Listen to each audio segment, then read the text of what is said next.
Eyeliner নাকি খুব সহজ করে দেওয়া যায়। এটা কোরিয়ানদের খুবই একটা সহজ টেকনিক নাকি। ভিডিও দেখে আমি যতটুকু বুঝলাম যে আসলে সুন্দর হয়েছে। নাকে হাত দিয়ে আইলাইনার দিছে, এক আপু ট্রাই করছে, সুন্দর হয়েছে। তো এই হিজাবি আপুটাও খুবই সুন্দর করে আইলাইনার দিয়ে দিল। এখন দেখি আমি কতটুকু পারি। তো আমি পিঙ্ক ফ্লাশের এই আইলাইনার নিয়ে নিছি, আর এটা আমার খুবই পছন্দের একটা আইলাইনার। কিন্তু কথা হইতেছে কথা তা না, আমি নাকের মধ্যে হাত দিয়া মানে আমি থাকে না যে একটা বাউ পাইতেছি না, মানে সহজ হইতেছে না কোনোভাবেই।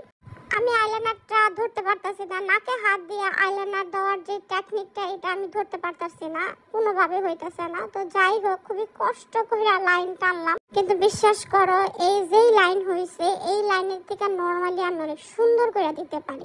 এইটা আমার কাছে খুব বেশি ভালো লাগে নাই, যতটুকু হয়েছে এটা আমার পছন্দ হয় না। কারণ এর যে মানে এই হ্যাক ট্রাই করা ছাড়াই এর যে ভালো একটা আইলাইনার দেওয়া হয় আমার। যাই হোক, যথেষ্ট পরিমাণ চেষ্টা করে ডাইন হাতে ডান চোখে দিলাম, এখন বাম চোখের পালা। কিন্তু বাম হাত দিয়ে তো আমি ভাই লিখতেই পারি না, আমার বাম হাতে কোনো কাজই করতে পারি না। হ্যাঁ, আবার আইলাইনার দেওয়ার মতন একটা এত কঠিন একটা কাজ কেমনে হইব। মোটামুটি যুদ্ধ করতেছি এই আইলাইনার দেওয়ার লাইগা, কোনোভাবে কোনো কিছুই হইল না। নাকে কাইঙ্গল দেওয়ার পর আইলাইনার দেওয়াটা দেখতে যতটা সহজ মনে হয়েছে, করতে এতটা একদমই সহজ না।